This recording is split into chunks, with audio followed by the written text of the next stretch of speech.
Now coming to the point. ఈరోజు ఒక మంచి సినిమా చూడడం జరిగింది. మాయా టీవీలో మహతి గారు దర్శకత్వం వహించిన అద్భుతమైన డబ్బింగ్ సినిమా శ్రీ లక్ష్మీ గణపతి ఫిల్మ్స్ మూకీ భాష నుంచి తెలుగు భాషకి చాలా చక్కగా డబ్బింగ్ చేయడం జరిగింది.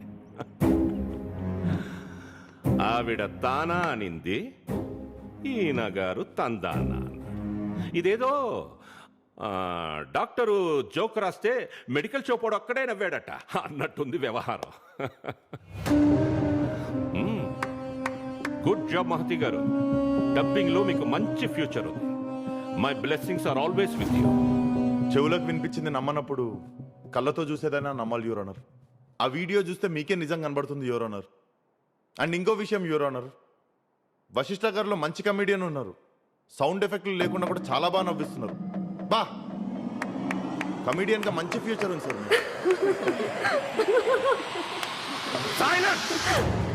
వశిష్ఠ గారు,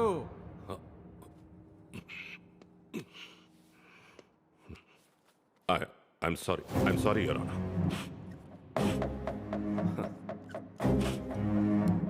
ఇప్పటిదాకా మనం విన్నది వేరు, అక్కడ జరిగిందే వేరు. Video please. బెంగళూరు నుంచి వచ్చిన నా క్లయింట్ రాజ్ కుమార్ ఎప్పటిలాగానే తన భార్యకి దగ్గరవ్వాలని ప్రయత్నించాడు. పాప అమాయకుడు. ఇంత ప్లాన్ చేసి తను సీసీటీవీ కెమెరా ఫిక్స్ చేసిందన్న విషయం తెలియదు కదా. ప్రేమతో దగ్గరికి రావాలని చూశాడు. తను ఆట పట్టిస్తోంది అనుకున్నాడు. కానీ మహతి అంతటితో ఆగలేదు. నీ కుటుంబాన్ని రోడ్డు కీడుస్తాను అని బెదిరించడం మొదలుపెట్టింది. తన మాటల్ని నా క్లయింట్ రాజ్ కుమార్ తీసుకోలేకపోయాడు. కోపంతో ఫ్లవర్ వాస్తో కొట్టాడు. తన్ని కంట్రోల్ చేస్తూ ఎందుకు ఇలా ప్రవర్తిస్తుందో తెలుసుకోవాలని ప్రయత్నించగా సుత్తితో బలంగా తల మీద కొట్టి తన జాలైన్ డ్యామేజ్ అయ్యేలాగా ఫేస్ మీద దాడి చేసింది. యువర్ ఆనర్, ఇప్పుడు నా క్లయింట్ రాజ్ కుమార్ మాట్లాడలేని పరిస్థితుల్లో ఉన్నాడు. అందుకే తను లిఖితపూర్వకంగా జరిగింది రాసిచ్చిన లెటర్ని కోర్టు వారికి ముందే సబ్మిట్ చేయడం జరిగింది. Objection your honour. Mahathi dubbing చెప్పిందని చెప్పి ఎగతాళి చేశారు. మరి ఇప్పుడు ఈయన చేస్తుందేంటి? అసలు అక్కడ జరిగింది అది కాదు యువర్ ఆనర్. అరే వద్దు అని చెప్పిన తర్వాత కూడా తట్టుకోలేక రాజ్ కుమార్ మహతి పైన దాడి చేశాడు. ఎదుటి మనిషి వద్దు అని చెప్పిన తర్వాత కూడా మన సెక్షువల్ డిజైర్ తట్టుకోలేక దాడి చేయడం దాన్ని రేపే అంటారు. అది సొంత భార్య అయినా, పరాయి స్త్రీ అయినా, ఒక ప్రాస్టిట్యూట్ అయినా కూడా దాన్ని రేపే అంటారు. ఇవన్నీ అభిప్రాయాలు కావండి, సినిమా డైలాగులు. ఇంత చెప్పే బదులు ఆ సీసీటీవీ ఫుటేజ్తో పాటు ఆ పెన్ డ్రైవ్ లో వకీల్ సాబ్ సినిమా వేసేసి ఇవ్వాల్సిందిగా ఓ పని అయిపోయిండేది. అలా అనుకుంటే నో మీన్స్ నో అని చెప్పిన సినిమాలే ఆడువారి మాటలకు అర్థాలే వేరులే అని కూడా చెప్పాయి. దేన్ని నమ్మాలి? రేపనే పదాన్ని ఎంత అలవోకగా వాడేస్తున్నారు. రేపంటే ఏంటి? ఒక కల్ప్రిట్ వచ్చి విక్టిమ్ మీద దాడి చేసి ఫిజికల్ గా డ్యామేజ్ చేసి మెంటల్ గా అబ్యూస్ చేసి తన కోరికల్ని తాను తీర్చుకొని వెళ్ళిపోయే ప్రక్రియ. అలాంటి రేపనే పదాన్ని ఒక పవిత్రమైన రిలేషన్లో పెట్టడానికి మనసలా వస్తుంది ఎవరన్నా? భార్య అడిగే కోరికల్ని భర్త తీర్చడం ఎలా బాధ్యతో, భర్త అడిగే కోరికల్ని భార్య తీర్చడం తన బాధ్యత. సరే సార్, మీరు చెప్పిందే కరెక్ట్ అనుకుందాం. పొద్దున్నే లేచి కాఫీ పెట్టడం, 3 పూటలా భోజనం పెట్టడం, ఇల్లు చక్కదిద్దుకోవడం, రాత్రి పడకసుకాన్ని ఇవ్వడం, ఇవన్నీ భార్య యొక్క బాధ్యత. దానికి భర్త పోషించడం, సంపాదించడం, డబ్బు ఇవ్వడం, ప్రేమ ఇవ్వడం, ఇవన్నీ భార్యకి ఇచ్చే జీతం. అంతే అంటారు కదా సార్? అంతే కదా? yes you're right. ఓకే, అదే రైట్ అయితే తను చేసే పనే తనకి వృత్తి అవుతుంది, తన ఇల్లే తనకు ఆఫీస్ అవుతుంది. తన ఇంట్లోనే వద్దు వద్దు వద్దు అన్నా కూడా ఇలా మీద పడిపోయి నా కొడుకు ఈయన గారే ఆఫీస్ లో బాస్ అవుతారు. అండ్ ఈ సిచ్యువేషన్ నే sexual harassment at work place అంటారు. అండ్ అది కూడా తప్పే.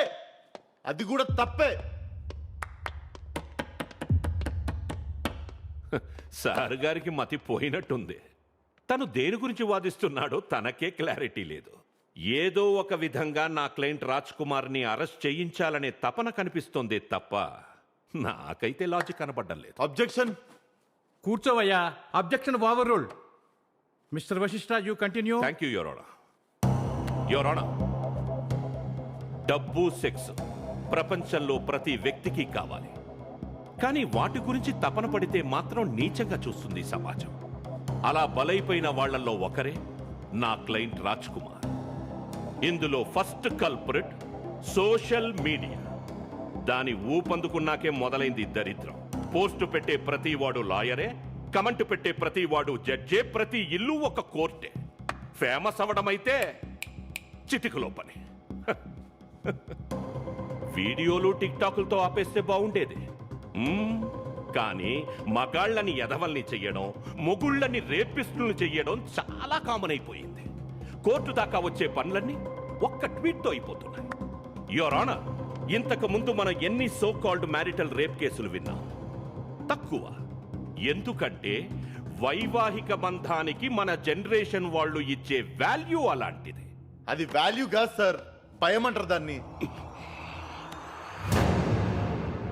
తోటి లాయర్ మాట్లాడుతున్నప్పుడు మధ్యలో డిస్టర్బ్ చెయ్యకూడదని తెలీదా నీకు? మిస్టర్ వశిష్ఠ, ఎన్నో కేసు వశిష్ఠ, ఎన్నో కేసు వశిష్ఠ గారు, ఫస్ట్ ప్లీజ్ కంట్రోల్ నాదెన్నో కేసు తెలుసా? 50. మీరు కోర్టు రూల్స్ అతిక్రమిస్తున్నారు. సీనియర్ కి రెస్పెక్ట్ ఇవ్వడం నేర్చుకో. కూర్చో, కూర్చో. వశిష్ఠ గారు, ఐఎమ్ సారీ యువర్ ఆనర్. పెళ్ళనేది రెండు జీవితాల మధ్య జరిగే అగ్రిమెంట్. ఈ కాలం పిల్లలకి దాని వెల తెలిసే గాని విలువ తెలిసి చావడం లేదే. ఇద్దరు పిల్లల తండ్రిగా మీకు తెలియని విషయం కాదు ఇది. యువర్ ఆనర్, ఇంతకు ముందు ఎందుకు ఇన్ని ఆరోపణలు రాలేదు? ఎందుకంటే ఒకరిని ఒకరు అర్థం చేసుకునే విధానం అలాంటిది. అది వాళ్ళు ఒక బంధానికి ఇచ్చే విలువ. ఇద్దరు మనుషులు కలిసి బతికేటప్పుడు భేదాభిప్రాయాలు రావడం సహజం. ఒకరికి ఒకసారి కావాలనిపిస్తుంది, ఇంకొకరికి వద్దనిపిస్తుంది. ఇదే సిచ్యువేషన్ ని రివర్స్ చేసి చూద్దాం. భార్య కావాలి అని అడిగినప్పుడు భర్త గాని నిరాకరిస్తే వాడికి ఐ రిపీట్ యువర్ ఆనర్, ఇది పచ్చి భూతు కాదు, పచ్చి నిజం. పేరు పెట్టి డైవర్స్ తీసుకోవడం మనం చాలా చూసాం. అది ఈ జనరేషన్ మెంటాలిటీ. ఇప్పుడు చెప్తున్నాను, 40-50 ఏళ్ల మధ్యలో ఉన్న ఎవరైనా ఈ కేసుకి సాక్షులే. వాళ్ళు వచ్చి మేం కూడా ఇలాగే వైవాహిక అత్యాచారానికి లోనయ్యామని నా ముందు నిరూపించగలరా? లేదు. విత్తనమంత సమస్యని చెట్టంత చూపిస్తున్నారు వీళ్ళు. రాజీతో పోయేదాన్ని రాజ్యాంగం దాకా తీసుకొచ్చి ఒక రెప్యూటెడ్ డాక్టర్ పరువు తీసి కోర్టు సమయం వృధా చేసిన ఈ కేసుని కొట్టివేయాలని మనస్ఫూర్తిగా కోర్టు వారిని కోరుకుంటున్నాను. ఆఖరిగా ఒక మాట యోరానా, తప్పే. ఫ్లవర్ వాస్తో దాడి చేసింది నా క్లయింట్ రాజ్ కుమార్ చేసింది తప్పే. దానికి కోర్టు వారు ఎంత ఫైన్ విధించినా తీసుకోవడానికి మేము సిద్ధంగా ఉన్నాం. I rest my case here your honour.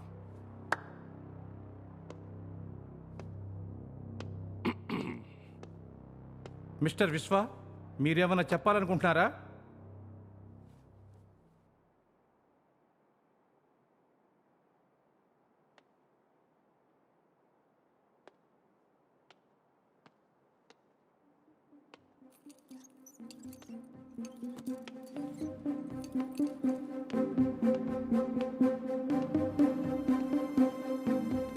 Your honour, ముందుగా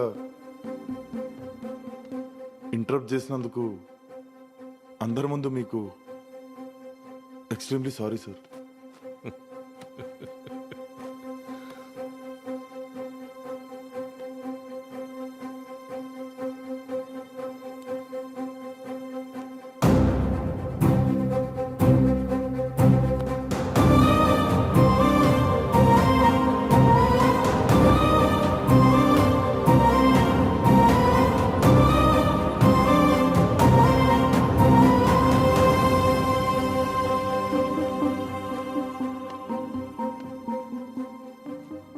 మిస్టర్ విశ్వ, మీరు ఏం చేస్తున్నారో మీకైనా అర్థమవుతుందా? అర్థమైంది సార్. మ్యారిటల్ రేప్, వైవాహిక అత్యాచారం అనే దాని గురించి మన వాళ్ళకి ఎంత చెప్పినా అర్థం కాదన్న విషయం నాకు క్లియర్గా అర్థమైంది సార్. ఒక అపార్ట్మెంట్లో 15 ఫ్లాట్లుంటే కనీసం 4 ఫ్లాట్లలో జరిగే ఒక కామన్ నేరం సార్ ఇది. ప్రపంచం మొత్తంలో ప్రతిరోజు ఒకే మనిషి మీద మళ్ళీ మళ్ళీ ఒక వ్యక్తి చేసే గలీజ్ నేరం సార్ ఇది. ఒక్క నిర్దోషికి కూడా మనం అన్యాయం జరగొద్దని చెప్పి చదువుకున్నాం కదా సార్. దాంట్లో అకార్డింగ్ టు లా అని రాసి పెట్టలేదు కదా. ఎలాగో ప్రతి ఇల్లు కోర్టు అని చెప్పి సార్ గారు సెలవిచ్చారు కదా. పబ్లిసిటీ కోసం కాపురాలు కూల్చే వాళ్ళు పదుల్లో ఉంటారేమో. ఈ జరుగుతున్న దరిద్రాన్ని బయటకి చెప్పుకోలేక నా ఇంటి పరువు ఏమవుద్ది, నా ఇంట్లో వాళ్ళు ఏమనుకుంటారు, నా చుట్టాలు ఏమనుకుంటారు అని చెప్పి బయటికి చెప్పకుండా నక్కి నక్కి ఇంట్లో కూర్చుంటున్న వాళ్ళు వేల మంది ఉన్నారు సార్, వేల మంది ఉన్నారు. ఇంత పెద్ద సమస్యను అర్థం చేసుకోలేని సమాజంలో బతుకుతున్న విక్టిమ్ని సార్ నేను. ఇలాంటి ఎంతో మంది ఆడపిల్లలు వచ్చి వాళ్ళ కథల్ని చెప్తుంటే విని ఏం చేయలేకపోతున్న విట్నెస్ సార్ నేను. ఏదో పీకెత్తాం ఏదో చేసేద్దాం అని చెప్పి 5 ఏళ్ళు లా చదివిన లాయర్ సార్ నేను. అందుకే ఇప్పుడు ఇక్కడ నిల్చొని మాట్లాడుతున్నా సార్.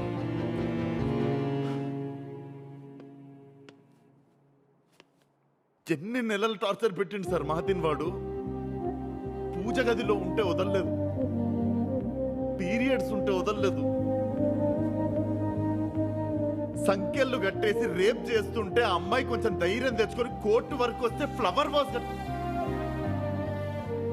వాస్ కి ఫైన్ కడతా అంటున్నారు సార్ వీళ్ళు. ఎమోషనల్ గా మాట్లాడేసి కేసుని డైవర్ట్ చేస్తే పని అయిపోద్దా? తోటి లాయర్ మాట్లాడుతుంటే ఇంటరప్ట్ చేయొద్దని తెలియదానికో. కూర్చోండి, కూర్చో. ఏయ్ ఎవరది? Order order. మిస్టర్ విశ్వ, యూ కంటిన్యూ.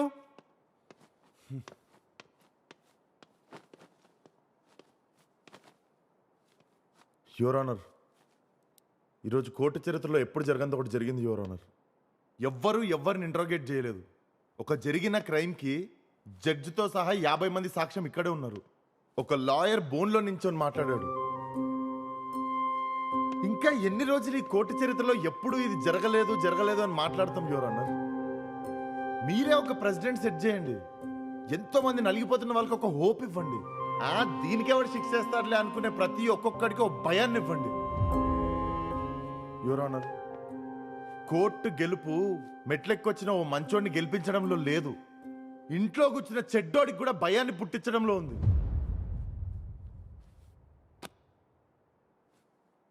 వశిష్ఠ గారు, మీరు ఇంకా రేప్తో పోల్చొద్దని చెప్పారండి. నన్ను అడిగితే రేపే బెటర్ సార్. అట్లీస్ట్ రేప్ జరిగిన తర్వాత విక్టిమ్ వెళ్ళి నెక్స్ట్ డే కల్ప్రిట్ మీద కేసు వేస్తుంది. కానీ ఇక్కడ అలా కాదు. ఆ నెక్స్ట్ డే అదే విక్టిమ్ వెళ్ళి అదే కల్ప్రిట్కి దోసలేస్తుంది సార్.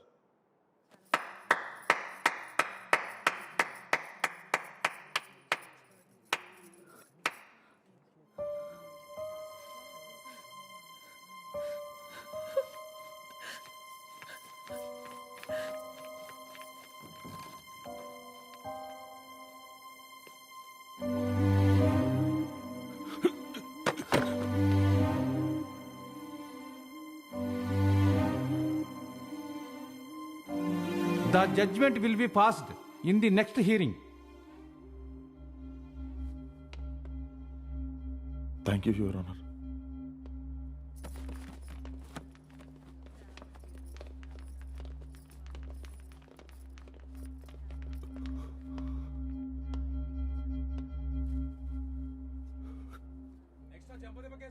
చాలా అండర్ ఎస్టిమేట్ చేశారు సార్. మీ అంచనాలను అందుకోవడానికి నేను చాలా వంగాల్సి వచ్చింది. ఈ కేసులో గెలుపు ఓటమిని పక్కన పెడితే మీరు మనిషిగా ఆల్రెడీ ఓడిపోయారు సార్. మీ ఫ్రెండ్ కొడుకు గురించి ఆలోచించారు కానీ మీ సొంత వైఫ్ గురించి ఆలోచించలేకపోయారు సార్. ఇక్కడ టాపిక్ ఆడమ్మగా కాదు సార్, ఒక మనిషి అభిప్రాయానికి ఎదుటి వాళ్ళు ఇవ్వాల్సిన వాల్యూ. అది మనసులో పెట్టుకొని ఆధిక్యత అని మోగిపోతున్న మీ చెవిలో ఉన్న ఇయర్ ఫోన్స్ తీసేయండి సార్. మీరు వినాల్సిన చప్పట్లు ఇంకా చాలా ఉన్నాయి.